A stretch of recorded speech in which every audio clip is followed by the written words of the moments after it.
Welcome to the Calling Out Your Book Challenge, October 2022. That's so wild. It's 2022, October already. And with us for this challenge is Brae Wyckoff from Kingdom Writers Association. And welcome, Brae. Yay, the crowd goes wild. Hi, Ray. Brae. Brae. Boy, we go back a long way, probably 5, 6, 7 years, something like that, I think. Yeah. It's gonna be awesome when we're gonna go, man, we've been doing this for 20 years, 30 years. In the old folks home or what? Yeah. Remember when? Walker races and all kinds of fun stuff. Walker races. That sounds fun. That sounds fun, right? Well, we wanted to bring you on because I know that you've got the heartbeat of Christian authors right now, and you've just seen so many people out there across the United States, and now you're going overseas. So what are you seeing with Christian authors now? What is like the theme, and what are you seeing the most of right now? Well, the biggest thing that I've seen the most of is that the need for community, the need for being seen and heard, is powerful. And that resonates with, I think, every human being out there, regardless of being a writer. It's our need to be seen and heard and understood, and trying to discover the meaning of why we're here, and which falls into the assignment that God gives us. And as when we're talking specifically for writers, that is our assignment. And then we go even deeper than that, is like, what exactly am I supposed to write, and what is it for, and what am I doing, what am I building? Am I building my kingdom, or am I building his kingdom? And so we really kind of start discerning different things as we keep pressing in a little bit deeper. And the other thing that the Lord's been showing to me is there's a difference between a Christian writer and a kingdom writer. And over the years, Christian, that word meant something a little bit stronger than what we're seeing now. It's like almost being downplayed. It's almost being used as a slogan or a title, or it doesn't have the depth that we're now seeing move into a kingdom mindset instead of Christian. So, and why don't you unpack that a little bit? Yeah, the best way I can describe this, and I'm learning this as I go, because I feel like I started out as a Christian writer, and I said all the Christian right check marks, right? I'm doing this for God. I'm writing for the Lord, and I'm whatever kingdom whatever platform I'm building for me is for the Lord. I'm a Christian.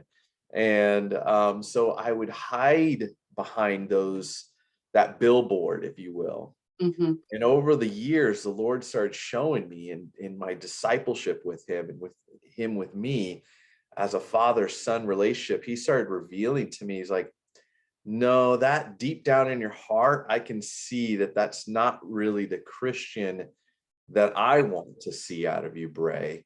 My son, I see you as a kingdom person, someone that has a heart for others, not building your kingdom, but building my kingdom out of love. And so that's where we go. And where Christian writers, there's more of a sales part of it. I gotta get the sales. I gotta sell more books. And then the kingdom writer is more about souls.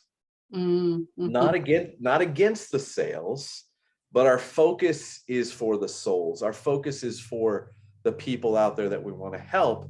And we understand that the Lord is our provider, and the Lord is the one that's going to bring the sales. I even got that question this morning on a business call I was on, and they said, well, what's the average sales of all your authors? And I'm like, I don't honestly know, because we give them all full control over their sales. We're, different in the publishing house that way. And I said, but I will tell you one thing. It's like God told me that it's not about launching the book as much as launching the person. Exactly. And so I said, I can tell you how I've seen people launched. People now speaking to the United Nations, people asked to be on state boards. Yes. Different, positions. So did they sell 1 million books? I don't know, but I've seen them launched. to the destiny that God has for them and the platforms that he has for them as well.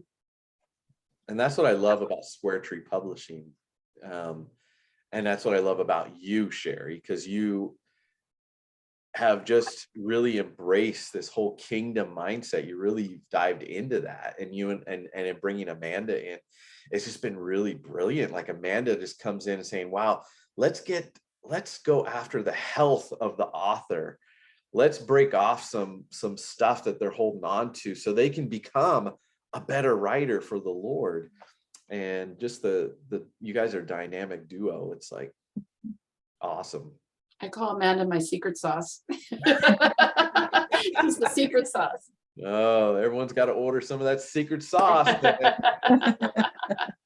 Man, I had a personal session with Amanda, and my wife had one with her too. And it was just, we only did one. And I know that it's good to do many, but just the depth that we went to so fast, and just, she asked great questions, and it just really allows, you need somebody to ask those questions in your life, and they don't have the answers, right? We don't put the pressure on Amanda, you have to have all the answers. She's like, I don't have all the answers, but I know who does, and let's walk this out together.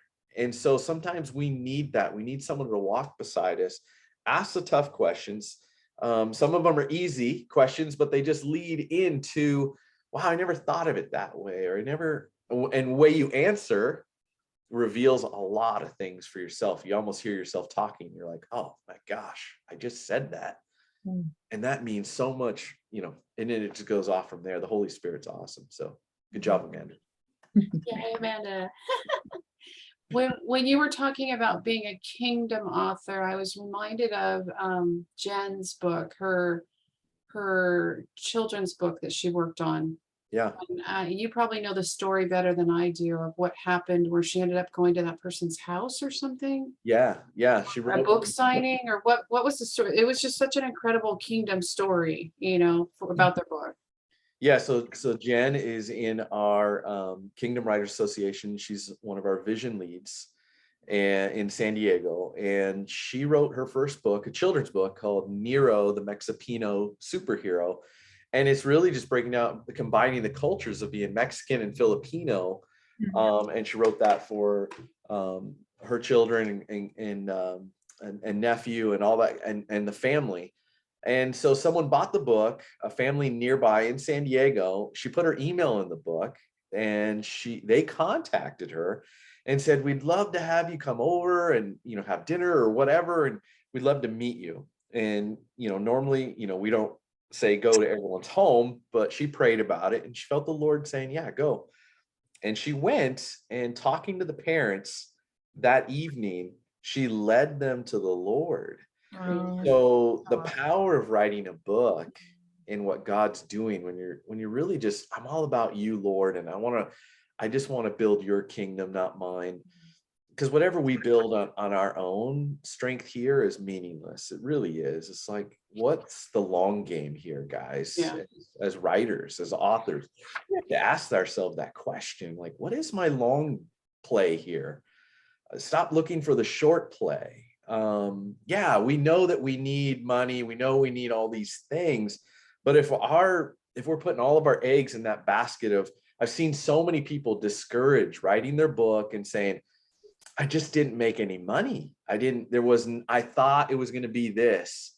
And I'm like, well, maybe you're just looking at it a little differently. Maybe you stop looking at the money side of it, start looking at how many people did God touch with the words that you wrote, and that you are applauded in heaven for fulfilling the assignment that God gave you. Start looking at it differently, and don't worry about the sales part. I just want to take my white napkin and go like that. Yeah. My husband's church, it's like, ooh. So much pressure for you, Sherry, because you got people coming to you going, what can you do for me? How can I make more sales? Are you going to promise me and guarantee me, that I'm going to be the New York Times bestseller? And it's like, no, there's no guarantees. Are you following the Lord? Is this what the Lord called you to write? And we're here to help you to cross that finish line and cheer you on and champion you as the writer. and help them, because that one book could be something that breaks something loose that God wanted to establish even beyond the book. No, I fully agree. I fully agree with that. And I was writing an email to everybody this morning, and I don't know if I have it handy, but I was thinking of that. I'll have to look it up, but it's basically, this is an assignment that you have, that God's given you. And you always say, because it triggered it this morning, because you said this isn't a hobby. You know, I love what you always say, that this is not a hobby. And it kind of triggered that thought that this is an assignment, and it's not a suggestion. You know what I mean? It's actually an assignment that you've been given. And are you gonna pick that up and go with it? Yeah. And I'm sure Amanda could probably address this part, like just shifting people's minds, the mindset that you're in one way, and just kind of just tweaking it a little bit. It's just that, oh, aha. Mm-hmm. Yeah, certainly. And I think it's sometimes we don't realize the confidence or even the communication that comes with being an author, or thinking we can't do that. I get a lot of authors say, I can't communicate. I'm behind the book. And I think a lot of times God brings us out of that comfort zone, and there's different things as to why we believe we're not to speak. And it's those subtle things, like you mentioned, Brae, where there's a little slight thing where it's like, oh yeah, this happened. And we don't realize in our lifetime if something happens and how it can impact our later call. So just getting those mindset shifts, or even realizing, oh, this belief happened here, let me shift it so that I don't have that anymore. That's a huge game changer for a lot of our authors. So certainly it is. It's really that mindset, and not knowing where it came from. And what's holding us back is sometimes frustrating, where we don't realize that there was a thought or thinking that we're having. And then when I have these sessions, all of a sudden people are like, oh, I didn't realize it was that deep, and it usually can be. So yes. Yeah, it's like a bunch of lies and things that have just covered and dammed up the well of the water that wants to rush through, and you come in, you're like, well, let's pull this one piece of wood out, and maybe this one a little, little water starts around, and it goes, like, a little like Jenga. I just saw like Jenga, right? I'm taking out the bricks, and it all goes all down. Yeah. Funny. Yeah, that is funny. Except this is a Jenga that we want to fall. Yeah. This is true. The Jenga out there is like to keep it up the longest. Like, no, this is the Jenga where we want it to tumble down and crash and burn. And it's a good crash and burn for us. It's like, opens up the floodgates and let us be living water. And sometimes we're living in stagnant water, and we're wondering what's going on. And it's like, well, Amanda, you're like it's stinky water, people. Let's start getting that flow again. Let's get that, and uncork everything and let it flow. Yeah. Let it flow. Let it flow, and then it goes in your writing. See, it just right. Just flows out. But I want to go back to that. Writing is not a hobby. And what I wrote today, I really like this because I felt God inspired on it. And it said, it's that old Edmund Burke quote that said, all that is required for evil to triumph is for good men to do nothing. And I said, but for us, as what you're saying, kingdom authors, it's all that is required for an evil agenda driven book to triumph is for Christian authors not to honor their assignment. Yeah. So it's like we are on assignment, and I think too many people think it's an option. It's like, okay, well, I'll get to it, or I've got that book idea, but and just don't act on it. And it's like, it's an assignment to be taken seriously, and to be okay with where you're at, and to do it the best that you can where you're at, and know that you're going to get better. I'll tell you this, and this comes out a lot with when I'm coaching someone, is that mindset being broken down is, so I'll look back at them and I'm like, wait a second, you heard from the Lord?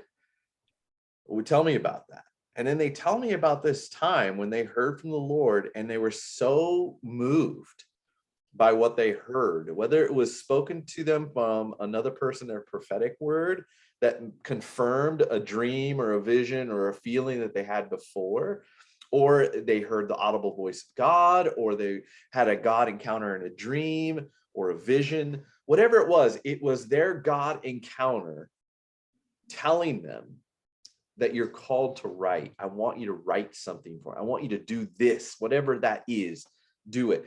And I have to remind them that God of the universe, God of everything, God of you, God that you worship at church, saying you are worthy of it all, and you haven't done anything with it. Am I getting this right? And I really have to challenge them, and it takes them back on their heels. Like, wait a second, you're right. And that's the part where I say, hey, writing is no longer a hobby for us, guys and gals. We need to move forward in the calling that God said do. He deserves it. He is worthy of it. Nothing in this world matters other than us to just be loving people really well, loving ourselves, and moving forward in obedience, what God has called us to do, because we're not here to twiddle our thumbs, and we only have a limited time, and God designed us purposefully to be here in this place and in this time and in this season. So why are we treating the calling that God gave us as a hobby, and we're treating our 9-to-5 job more important because we say, well, I need to make a living. I need money. I need this.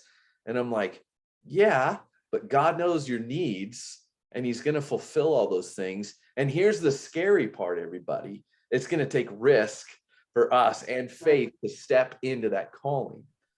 We see it, and everyone's like, wow, I'm not like Brae, I'm not like Sherry, I'm not like Amanda, I'm not like, you're right. You're not like us, but you are like you, and you need to start living fully alive in Christ, because there's big things out there. And right here, the three of us are cheering you on, much like everyone else. This is kingdom. This is what separates us, where we get to cheer each other on, stop building our own little kingdoms and platforms and letting people in and out of it as we deem fit. And I'm not saying we don't protect what God's given us. There's a difference, but we're here to help people, launch people. I'm not in competition with other writer groups out there. I'm here to help them. I want to support them. I'm not in competition with publishers or editors or anybody. It's like, are we moving as kingdom? Let's go. And another best thing I tell people is, like, when you sell one book and Amanda sells 1 million books, it's not Amanda sold 1 million and I only sold 1. It's kingdom. We just sold 1,000,001 books. That's right. I like it. I love it. We have to own that. We have to say, we're kingdom. This is family. We're going to be living together forever. Let's go and do this together. And that's why I say there's a scribal army that God is raising up, and kingdom minded. They're really going for it. They get it. They get the vision of what God's doing. And they're saying, it's worth it. I'm going to spend thousands of dollars, and I don't care if I sell 1 book or no books. I'm doing what God called me to do. And I'm going to do it because I love him. And I don't need the sales. I just want to please my God, not to gain more favor, not to gain more love, because then we have to stand in the part that he loves us enough. We are compelled by love to write for him. Yeah. I was thinking of the Jen example again, like, even if she only sold that 1 book to that family that came to know the Lord, that's worth 1 million books that were sold. You know what I mean? So you can't put a number on it. Exactly. I mean, people sell millions of books all the time, but there's no, I don't know if it changed any lives. I don't know what it did. But when you see something like that, tangible evidence, like, God, they just, you can't put a price tag on that. Yeah. And some of the ministries that have been birthed out of the books as well. We have one called Grieving Moms, Finding Hope for Moms That Have Lost Kids. So like, that's invaluable. Like, has she sold 1 million books? No, but how many women that have been taken out with the loss of their child. I mean, we had women that were, buried in their room, like not hiding, not coming out for years, not days, not months, but like one lady, I think it was like 8 years or something, 10 years before she got a hold of the book, and we were able to give her that support and for her to finally come out, And that's invaluable stuff. You can't put a number on that at all. That's amazing. At all. Beautiful. Amanda, what's going on with you?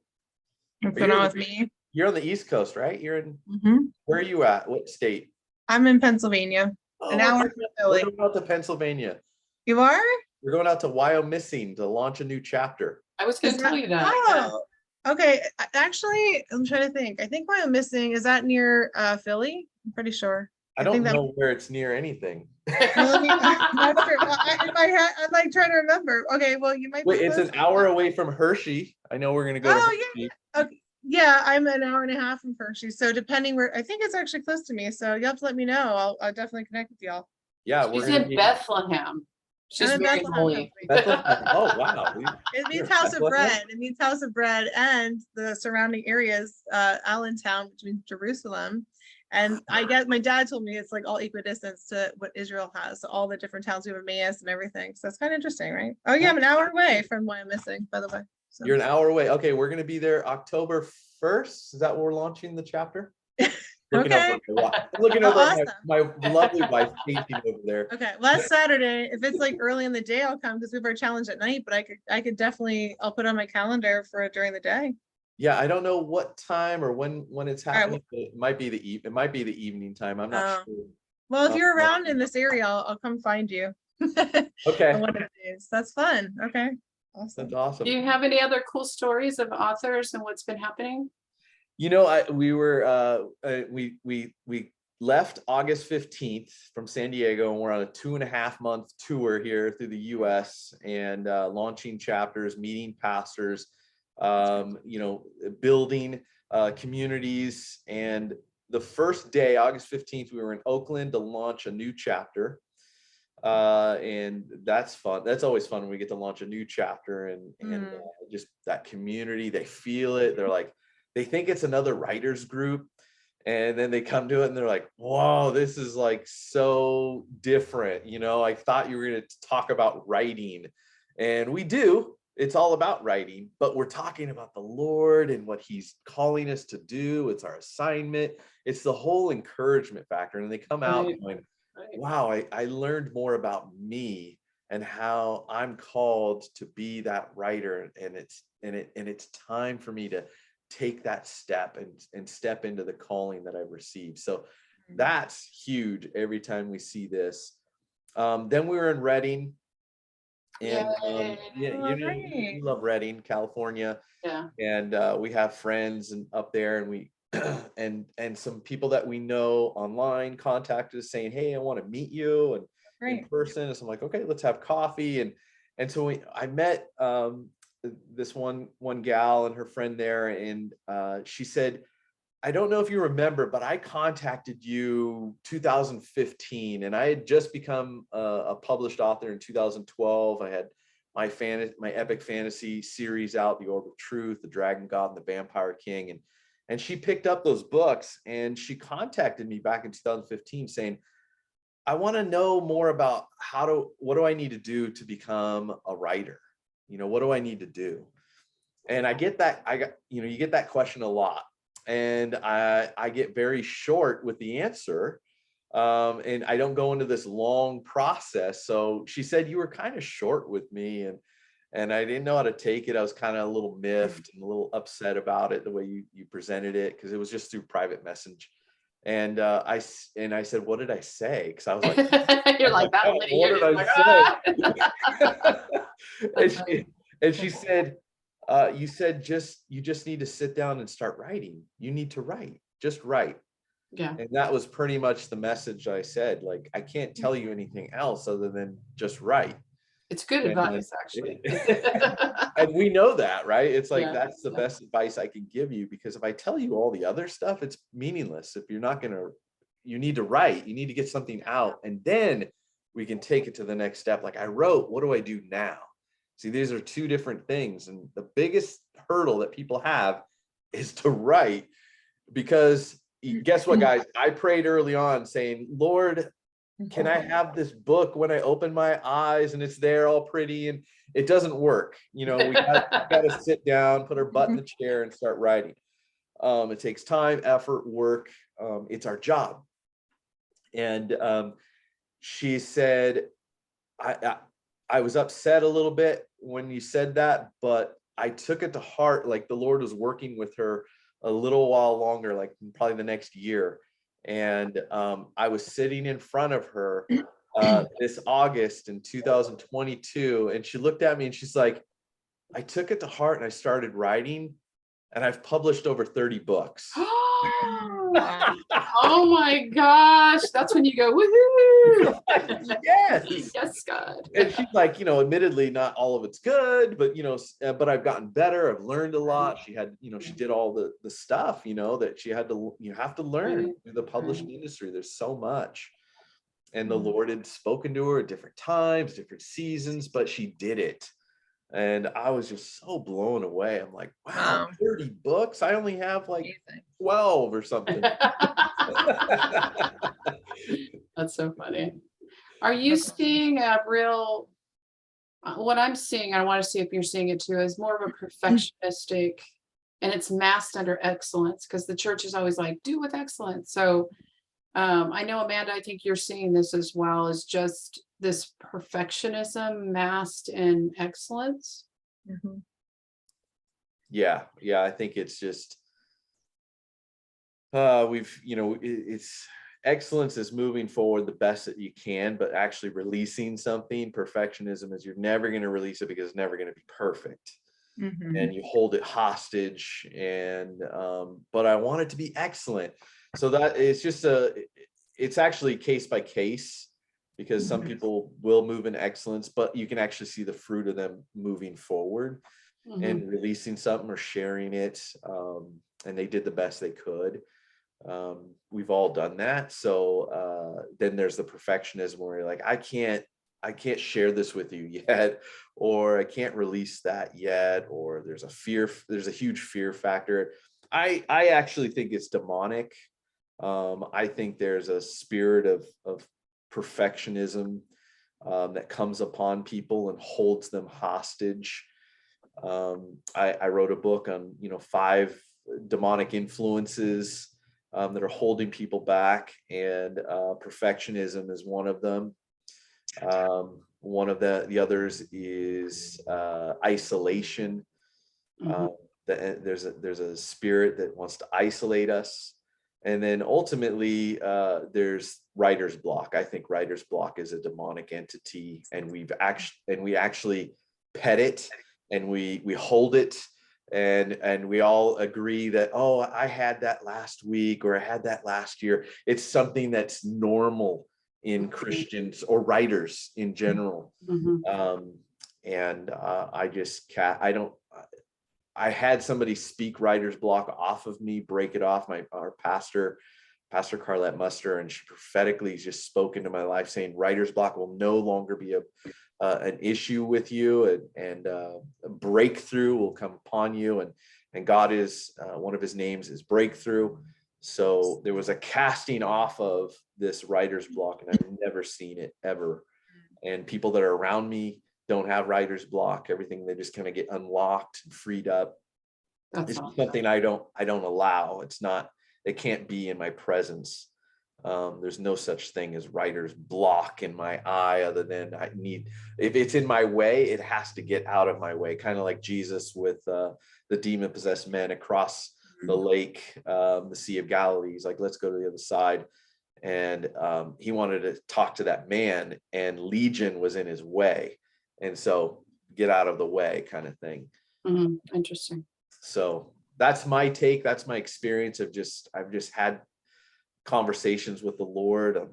I'm writing something, and I'm like, God, I'm feeling really bored, or there's something that I feel is different right now. Why am I writing like this? And I felt the Lord, he said, it's a spirit called mundane. So I'm like, wow, that opened my eyes, like, wow, there's actually these spirits attacking us as writers. Wow. So we've seen a lot of breakthrough with casting out demons. Casting out demons is really simple. Get out, go, leave in Jesus' name. Bye-bye. It's simple. You don't need to make it this long, drawn out process. Right. Can you come across some other stuff that requires prayer and fasting? Yeah. And we have to have wisdom, but there's certain things we're like, no, we're not going to play games here. Let's move forward. So that's really interesting. And Amanda, you've probably seen some of that as well in your sessions, right? Just people breaking through. I think, it just depends. A lot of it is, for sure, the perfection, the emotions behind it, or just the, as I call it, the experiences that people have, the negative experiences that lead to those strongholds or strong thinking, and breaking those patterns for sure. Yeah. That's awesome. And strongholds was something like, all it takes is, maybe it's not a demon plaguing you, but somehow that negative thing that it may be a demonic influence whispered to you, and then it set a stronghold, and they're no longer there, but the stronghold's there, and it's holding people hostage. So it's interesting. It's very fascinating. Just walking, everybody's different. You can't just lump everyone in the same boat. It's like everybody I encounter, it's like, okay, what is their story?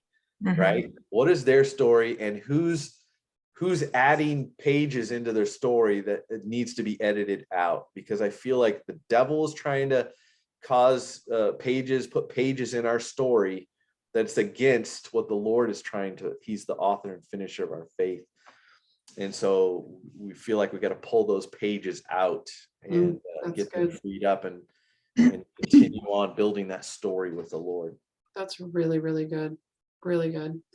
And then the other thing I'm seeing a lot of is people that do finish the book and they're like, oh, this is a God book, this is whatever, but then they're not willing to put any kind of finances towards it. And then so it's the kind of the opposite of perfectionism and doing with excellence. Just getting it out and saying, oh, it's good enough and God's going to bless it and it's going to do great. And the cover just does not look good at all. And you're like, it looks so self-published, so what would you speak over that, or what would you say to that? I've encountered this over the years, and I have to talk to the person, go, what is your ultimate goal with this? What are you envisioning? What does the Lord put on your heart? And let's talk, and then walk it backward from there. Like, what is their end game that they want to see? And once I hear from them, I'm like, well, I want my family. I want this, sometimes it's a family thing. Yeah. Legacy piece. There's a legacy to it. And I'm like, well, you can cut some corners in certain areas, because and I have to be honest with them. This isn't going to be something that's going to be in a bookstore. This isn't something that's going to be selling, like hotcakes. This is something that you are called to write. The Lord called you to write it, and you're leaving a legacy. You're leaving a historic value for your family, and there's a kingdom aspect to that, and I implore them to do it with excellence, right? Do it with the best that you can. But you don't have to go gangbusters and get the most amazing cover ever. I mean, there's certainly ways you can cut corners there, and you can get it on Amazon, and you can do it all yourself, and you can have printed copies for family and friends, and you move forward like that. So I have that bucket of people. Then there's ones that are really adamant about getting in the bookstores. I got to get it in the bookstore. I got to get it. I'm like, why? Why? Why? I know, I do that too. I'm like, and how many bookstores do you know? One major one that's left. Yeah, I'm that's like, it. yeah. There's only one big one that's left. I'm like, what bookstores in your neighborhood? And then they rattle off Barnes and Noble or something, and that's it. That's all they can say, except for smaller indie ones. Yeah, smaller bookshops or whatever. It depends on the town or city or whatever they've got. And I'm like, okay, so you want to get in Barnes and Noble, and you want to take that picture, and great for marketing. I agree. Yeah, you can use it for marketing. Look, I'm in the bookstore. But if you sell to the bookstores and they actually buy your books, they're going to buy them at a discounted rate, heavily discounted. And then they have the right to return those books.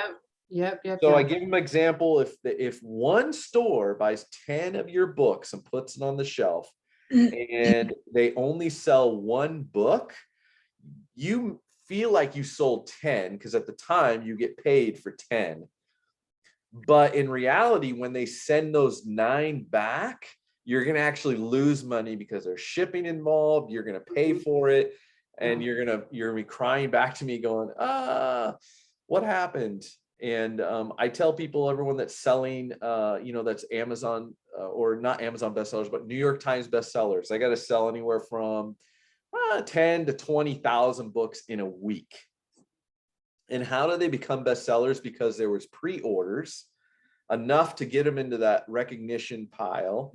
And then they can now actually say, it's a New York Times bestseller when it's on the shelf already, day one, because of the pre-sales. And now I tell them that you realize that they didn't sell all those books. Those books might not have all sold. There's a lot of New York Times bestsellers that actually have a lot more books that were destroyed or in their garage now, collecting dust.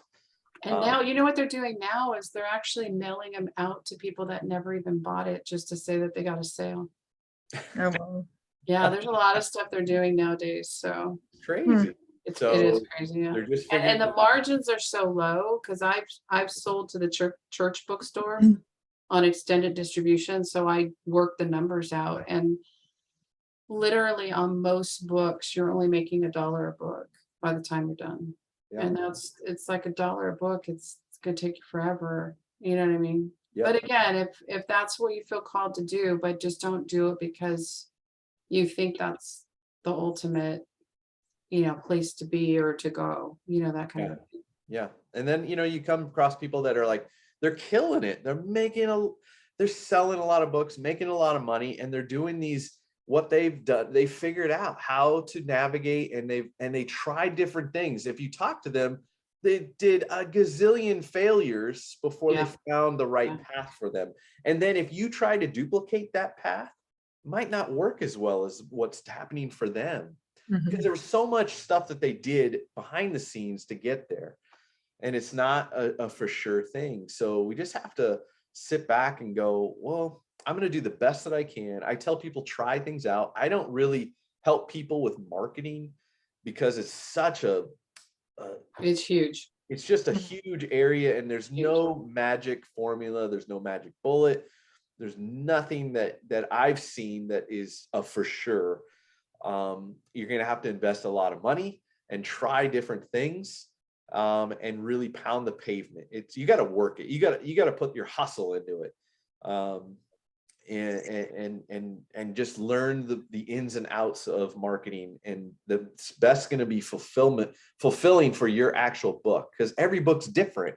Yeah, it's not going to be the same, and you have a different following and what you've done. There's so much behind. It's an incredible amount. Yeah, I get people coming to me saying, "Hey, can you market my book?" I'm like, "You didn't come to me in the first place, so I don't know that it's a good cover or a good title or a good hook on the back." Like, all of that stuff is pre-marketing stuff, and if that's not been nailed down at the very beginning, then I'm supposed to just come and sell it. It. It's tough. It's really, really tough. But I will tell you, I'm excited about. We just have now. Started going into Amazon ads. Yes. So we had Angela set up Amanda's today. So Amanda's dipping her foot in the water with Amazon ads. So I'm pretty excited about that because I think that has a huge potential. It has kind of the most bang for the money and to move the needle the most. Yeah. Which is what we're looking for the levers, that 20% lever that's going to move 80% of it. Yeah. So that's one of the things we're dipping our toe into right now, and eventually going to become an agency for Amazon. But I'm pretty excited about that because I really think it has a huge potential. That's fantastic. And it's gonna and you don't know until you go. And that's something I tell people. I'm like, stop. We can't figure it all out all up front. You got to move forward and test the waters and just move the best that you can. with wisdom and clarity of mind. And sometimes you got to take some risks. And you're like, oh, that didn't work very well, but this did. And then you're like, try out something else, you tweak it, and you just move forward from there. And then it becomes a customized way. And you try to, and people ask you, how did you do it? And you're like, well, I don't know. I did this, but they didn't tell you about this part. And you know, it's like, they customized it. Yeah. I have a new saying in this season. I say, do it messy. Yeah. Just do it messy and just keep going. Yeah. Yeah. Yeah. I think that messy and really, Brae, you were talking, as you were talking, a lot of it is just that consistency. People are just saying, are we just showing up? Are they hearing us? Do they get to know us? And I had that just recently, different people that, you know, as we've done the challenge, like, oh, I feel like I know you already. And so that's important, you know, as we're doing, you know, as we're doing that and people know you, they get to know us. And I think that also impacts just with our writing or how we're impacting people, because they're like, oh, it's not just someone who's writing now, I actually get to know them, or I get to see them, whatever that looks like for their marketing of that. So I think that's important too. So I was thinking about the parable of the talents the other day, and we quote that so often of like, well, one had 10 and then they got 10 more, and the 5 got 5 more, and then the one buried it in the whole thing. And we always focus on the one that buried it.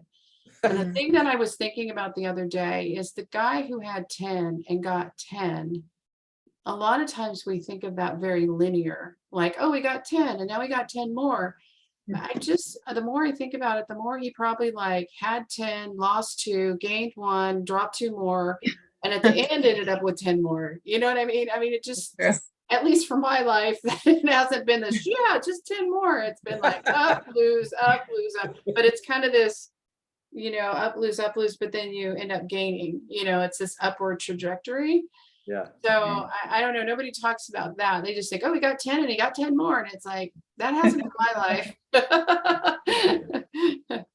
And also it points out that there's different levels. Like some people is going to be entrusted with 10 and some people are going to be trusted with 1. But the ones are always comparing with the 10s. And there's always this lack. Like, I need to have 10 like that person. Why do I only have 1? And I'm like, well, we have what God's given us. He's given us our cup. And we have to own it and just he's God. We're not. And he gave what he feels that we should have, and that's enough. And we have to sit there in the pocket that we've been the hand that we've been given, and understand that every hand that he's given us is a winning hand. Stop looking at your neighbor's hand and saying, oh, that's a better hand than mine. It's not. It's baloney. We got to move forward and do what we've got in our plate. Yeah. And I think that's true for finances as well, because, you know, you hear about so many people like, well, if I, you know, take this offer, if I join this group, or if I have to pay this money, and it's such a stretch for them, you know, or I'm barely even making the house payment or the light bills or whatever. But what they really don't realize, and this is something that I'm coming into learning, is the higher you go, the bigger the risk. Because, okay, so you have faith for that light bill. What is it going to take? What level of faith when you've got employees and you have to make $100,000 bill that month to pay the employees that you're standing in faith for? Like, it only gets bigger. Like, you're standing in faith for that light bill or your mortgage or what.